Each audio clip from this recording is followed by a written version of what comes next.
Hello everyone, welcome to this channel knowledge centre आरकेजे।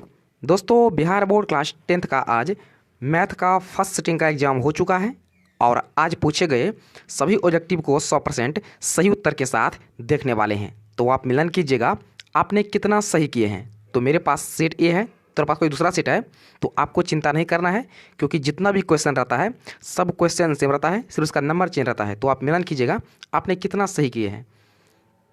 तो पहला प्रश्न है, निम्नलिखित में से कौन अपरिमेय नहीं है।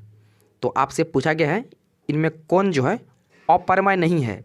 तो अपरिमेय नहीं है 3√75/√48। तो ऑप्शन नंबर डी इसका जो है सही उत्तर है। इसको अगर आप तोड़िएगा तो ये एक परिमेय संख्या हो जाएगा। तो अगला आपसे पूछा गया है, यदि अल्फा एवं बीटा द्विघात बहुपद x² - 3x + 5 के शून्य का है तो अल्फा प्लस बीटा का मान क्या होगा। यानी आपको यहाँ पर पूछ रहा है शून्य क्या योग पूछ रहा है। तो शून्य का योग क्या होता है, तो ये होता है -b/a। तो ये आपका हो जाएगा 3। तो ऑप्शन नंबर ए इसका जो है सही उत्तर है। दोस्तों, वीडियो को एक लाइक जरूर कीजिएगा और साथ ही चैनल को जो है सब्सक्राइब जरूर कर लीजिएगा अगर नहीं किए हैं। तो यह आपको जो है मिलने वाला है इंपॉर्टेंट हिंदी, सोशल साइंस और संस्कृत का VVI ऑब्जेक्टिव। तो चैनल को सब्सक्राइब जरूर कर लीजिएगा।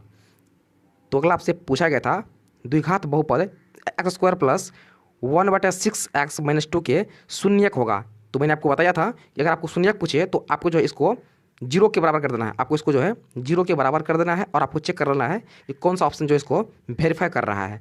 तो आप देख सकते हैं, तो इसका हो जाएगा आपका ऑप्शन नंबर बी, ये जो इसका शून्यक है। तो ऑप्शन नंबर बी इसका जो है सही उत्तर है।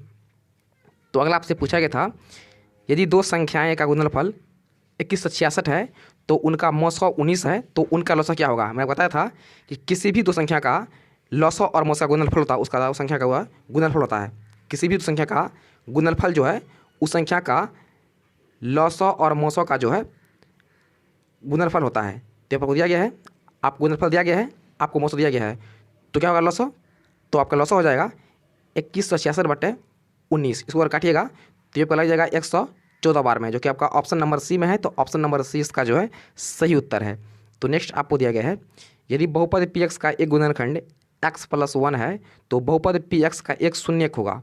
तो इसका एक शून्य क्या हो जाएगा, काफ़ी ईजी है, इसको बराबर कर दीजिए, जीरो को बराबर कर दीजिए तो ये आपका x निकल के आ जाएगा -1। तो ऑप्शन नंबर ए इसका जो है सही उत्तर है -1। तो अगर आपसे पूछा गया था समीकरण 6x - 2y + 9 = 0, 3x - y + 12 = 0 का आलेख जो है दो सरल रेखाएं हैं जो क्या है। तो आप देख सकते हैं यहाँ पर है 6/3 बराबर कर दीजिए, -2/वह है तो -1 हो जाएगा, और यहाँ पर 9 है तो जाएगा 9/12। इसका मान कितना हो जाएगा, ये 2 आ जाएगा। ये भी आपको जो है 2 आ जाएगा, लेकिन ये जो है 2 के बराबर नहीं है। तो यहाँ पर आपका होता है A1/A2 बराबर B1/B2, लेकिन बराबर नहीं है C1/C2 का। तो ये हो जाएगा समांतर रेखा, ये हो जाएगा आपका समांतर रेखा, इसका कोई हल नहीं होगा। तो ऑप्शन नंबर बी मारे होंगे समांतर रेखा, तो आपका बिल्कुल सही उत्तर है। तो नेक्स्ट आपसे पूछा गया था, यदि आपको ए बराबर दिया हुआ है, आपको बी दिया गया है, पूछ रहा है कि इसका LCM क्या होगा। तो इसको अगर सॉल्व कीजिएगा तो ये आपका आ जाएगा 1680, जो कि आपका ऑप्शन नंबर डी में है। तो ऑप्शन नंबर डी इसका जो है सही उत्तर है। तो अगला आपको दिया गया है, किसी द्विघात बहुपद के शून्यक यदि 5 - 3 है तो द्विघात बहुपद होगा। तो आप देख लीजिए ईमान को इस पर रख के ये किसको जो है ये जीरो करता है। तो इसका आपका हो जाएगा x² - 2x - 15। तो ऑप्शन नंबर सी इसका जो है बिल्कुल सही उत्तर। जो आप किसी भी सवाल में अटक गए हो या आपसे सॉल्व नहीं हो पा रहा है, बस आपको उस क्वेश्चन का फोटो लेना है, क्वेश्चन को क्रॉप करना है और 5 सेकंड के अंदर अंदर आपको उस क्वेश्चन का वीडियो सोल्यूशन मिल जाएगा। फिर चाहे आपका क्वेश्चन होमवर्क का हो, CBSE का हो, यूपी, बिहार, महाराष्ट्र, राजस्थान, MP या किसी और बोर्ड का हो, चाहे IIT, JEE, नीट या क्लास 6 से 12वीं का हो, इन सब का जवाब आपको मिलेगा .NET पर। या फिर कोई भी सब्जेक्ट हो, physics, chemistry, math, biology, science, आपके सभी सवालों का जवाब मिलेंगे आपको .NET ऐप पर। साथ ही .NET पर क्लास 9वीं से 12वीं के बच्चे के लिए चल रही है इंग्लिश और हिंदी मीडियम में लाइव क्लासेज, यानी अब पूरी पढ़ाई होगी .NET ऐप पर। 3 करोड़ से ज़्यादा बच्चे .NET ऐप पर पढ़ाई कर रहे हैं, तो आप भी जाइए .NET ऐप को इंस्टॉल कीजिए। दोस्तों, इस वीडियो में कुछ क्वेश्चन जो है छूट भी गया है, तो मैं आपको नेक्स्ट वीडियो में जो है पूरे 100 के 100 बता दूंगा। कुछ क्वेश्चन यहाँ पर जो है छूट भी गया है, तो आइए देखते हैं। तो अगला आपसे पूछा गया था, समांतर श्रेणी 2, 7, 12 का प्रथम 10 पदों का योगफल क्या होगा। यहाँ पर आपको जो है प्रथम 10 पदों का योगफल पूछ रहा है। तो आपको ए दिया गया है, यहाँ पर ए बराबर 2 दिया गया है और डी निकालिएगा तो डी आपका निकल जाएगा 5, और आपको एन दिया गया है 10। आपको पूछ रहा है 10 पदों का योग क्या होता है योग। तो ये होता है n/2 into 2a plus n-1d। तो इससे आप सभी वैल्यू को अगर इससे पुट करिएगा तो ये आपका निकल कर आ जाएगा 245, जो कि आपका ऑप्शन नंबर ए में है। तो ऑप्शन नंबर ए इसका जो है बिल्कुल सही उत्तर है। तो अगला आपसे पूछा गया था द्विघात समीकरण x² - bx + c = 0 है, जहाँ पर a बराबर नहीं 0 के है, तो x का मान क्या होगा? तो क्या हो जाएगा x का मान -b + √b² - 4c + 2 होता है। तो ऑप्शन नंबर ए इसका जो है सही उत्तर है।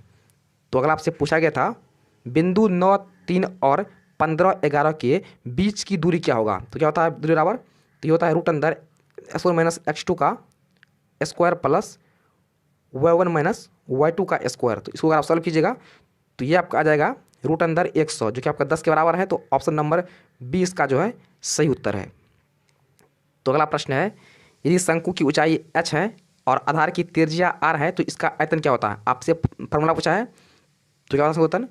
तो इसका आयतन होता है 1/3 πr²h, जो कि आपका ऑप्शन नंबर बी में है। तो ऑप्शन नंबर बी 36 का सही आंसर है। तो अगला आपसे पूछा गया है किसी बेलन का व्यास 28 सेंटीमीटर है, इसकी ऊंचाई 20 सेंटीमीटर है, तो इसका संपूर्ण पृष्ठ का क्षेत्रफल क्या होगा? तो यहाँ से आपको आर निकल जाएगा, यहाँ व्यास दिया हुआ है, जैसे आपको आर निकल जाएगा 14 cm और आपको एच दिया गया है 20 cm। पूछ रहा है बेलन का जो है संपूर्ण पृष्ठ का क्या होता है फॉर्मूला? तो इसका फार्मूला होता है 2πr × r + h। इस पर अगर वैल्यू आप मान रखिएगा तो ये आपका आ जाएगा 2992 cm²। तो ऑप्शन नंबर बी मारे होंगे तो आपका बिल्कुल सही उत्तर है। तो अगला प्रश्न आपसे पूछा गया था यदि किसी गोले की त्रिज्या 3 गुनी हो जाती है तो इसका आयतन क्या हो जाएगा? गोले का आयतन होता है 4/3 πr³। यहाँ पर जो इसका आयतन को तिगुना कर दिया गया है, तो आयतन को तिगुना कर दिया गया है, यानी इसका आयतन जो है वो 27 गुना हो जाएगा, 27 गुना हो जाएगा। तो ऑप्शन नंबर डी इसका जो है सही उत्तर है।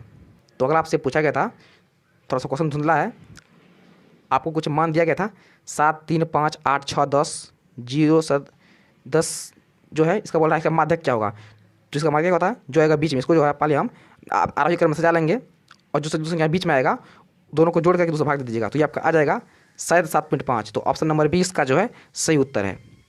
तो नेक्स्ट आपको दिया गया था इस प्रकार से 9, 3, 4, 7, 2, 9, 6, 7, 9, 9 का बहुलक क्या होगा? तो आप देख सकते हैं इसमें 9 जो है ज़्यादा बार आया है, तो 9 इसका हो जाएगा बहुलक। तो ऑप्शन नंबर डी का जो है सही उत्तर है 9। तो अगला आपसे पूछा गया था निम्नलिखित में से कौन अभाज्य संख्या है? तो काफ़ी जी है, अभाज्य संख्या से कौन होता है? तो होता है जो संख्या खुद से या एक से कटता है, तो आपका हो जाएगा ऑप्शन नंबर सी 13 जो इसमें अभाज्य संख्या है। तो अगर आपसे पूछा गया था 2 सिक्के के उछाल में 2 शीर्ष आने की प्रायिकता क्या होगी? अगर हम 2 सिक्के को उछालेंगे तो उसमें बोल रहा है कि 2 शीर्ष यानी 2 हेड आने की क्या प्रायिकता है? तो अगर 2 सिक्के उछालते हैं क्या होता है? या तो आपको हेड आ सकता है, या टेल आ सकता है, या हेड टेल आएगा, या टेल हेड आएगा। तो बोल रहा है 2 शीर्ष यानी 2 हेड क्या होगा? तो इसका एक ही है, आपका परिणाम कितना होगा? ये 4 होगा, तो ये आपका आ जाएगा 1/4। जब का आ जाएगा 1/4। ऑप्शन नंबर डी इसका जो है बिल्कुल सही उत्तर है। तो अगर आपसे पूछा गया था यदि किसी ऊर्ध्वाधर स्तंभ की ऊंचाई जमीन पर उस स्तंभ की छाया की लंबाई की √3 गुनी है तो सूर्य का उन्नयन कोण क्या होगा? आपको इस प्रकार से दिया गया है, बोल रहा है कि ये √3 है, ये 1 है, तो ये एंगल क्या होगा? तो ये एंगल आप निकालिएगा तो ये आपको आ जाएगा 60 डिग्री। तो ऑप्शन नंबर सी इसका जो है बिल्कुल सही उत्तर है। तो अगर आपसे पूछा गया था यदि ए और बी अभाज्य संख्या है तो इसका लॉस क्या होगा? तो हम जानते हैं कि अभाज्य संख्या का लॉस होता है संख्याओं का गुणनफल। तो ऑप्शन नंबर सी इसका जो है सही उत्तर है ए गुना बी। तो नेक्स्ट आपसे दिया गया था निम्नलिखित में से कौन किसी घटना की प्रायिकता नहीं हो सकती है? तो किसी घटना की प्रायिकता जो है वो 0 से छोटा या फिर 1 से बड़ा नहीं होता है। तो ऑप्शन नंबर डी इसका जो है सही उत्तर है। तो ऑप्शन नंबर डी इसका जो है सही उत्तर है। तो अगला आपसे पूछा गया था यदि 4, 5, 9, 11 और x का माध्य 7 है तो x का मान क्या होगा?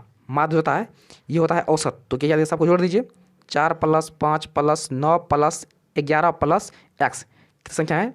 तो 1, 2, 3, 4, 5 संख्या है, तो बटा 5 हो जाएगा।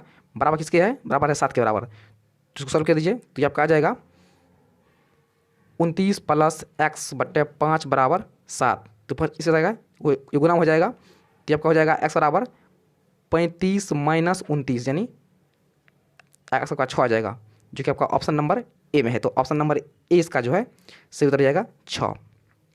तो अगला आपका दिया गया है द्विघात समीकरण 4x² प्लस 4x प्लस 1 की मूलों की प्रकृति क्या होगी? तो ये जो है ये 2x प्लस 1 का स्क्वायर है। अब देखिए गौर से इसको, ये 2x प्लस 1 का स्क्वायर है, तो इसका मूल जो होता है वो समान होगा और वास्तविक होगा। क्या होगा? समान होगा और बराबर होगा और वास्तविक होगा। तो ऑप्शन नंबर बी इसका जो है सही उत्तर है। तो अगला आपको दिया गया है, यदि 3 अल्फा बराबर 90 डिग्री है तो साइन अल्फा का मान क्या होगा? तो यहाँ पर क्या हो जाएगा? यहाँ पर अल्फा का मान हो जाएगा 30 डिग्री और साइन 30 का मान होता है 1/2, जो कि आपका ऑप्शन नंबर सी में है। तो ऑप्शन नंबर सी इसका जो है बिल्कुल सही उत्तर है। तो अगला आपका दिया गया है, sine 45 plus theta minus cos 45 minus theta बराबर क्या होगा? तो इसको आप किसी एक को चेंज कीजिए तो ये आपका आ जाएगा साइन, ये दोनों का वैल्यू जो है वो सेम आ जाएगा, तो ये आपका 0 के बराबर हो जाएगा, ये आपका जो है 0 के बराबर आ जाएगा। तो ऑप्शन नंबर सी इसका जो है बिल्कुल सही उत्तर है। तो अगला आपका दिया गया है, रैखिक समीकरण युग्म 5x प्लस 2y बराबर 16 7x माइनस 4y बराबर 2 के हल है।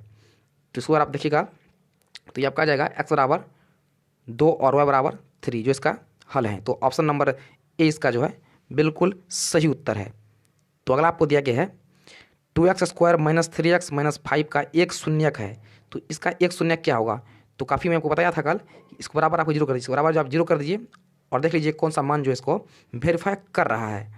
तो ये आपका आ जाएगा -1। तो ऑप्शन नंबर बी इसका जो है बिल्कुल सही उत्तर है दोस्तों। तो अगला प्रश्न आपके लिए है, आपको दिया गया है px equal to qx into gx है और px का मान 6 घात है। px का मान जो है वो आपका 6 घात दिया गया है और gx का मान जो है 2 घात है। तो बोल रहा है px बटा gx क्या होगा? तो नीचे क्या हो जाएगा? नीचे घात 2 हो जाएगा। जैसे ये ऊपर जाएगा तो ये घट जाएगा, जैसे ये ऊपर जाएगा यानी भागा में है तो क्या हो जाएगा? घात घट जाएगा, तो ये आपको हो जाएगा 4 घात। क्या हो जाएगा? तो ये हो जाएगा 4 घात। तो ऑप्शन नंबर ए इसका जो है बिल्कुल सही उत्तर है दोस्तों। फिलहाल तो इतना ही, जो क्वेश्चन छूट गया है मैं आपको जो है नेक्स्ट वीडियो में बता दूंगा। मैं आपको जो है नेक्स्ट वीडियो में पूरे 100 के 100 बता दूंगा। तो चैनल को सब्सक्राइब जरूर कर लीजिएगा और वीडियो को एक लाइक जो है जरूर कीजिएगा। तो फिलहाल इतना ही, मिलते हैं नेक्स्ट वीडियो में।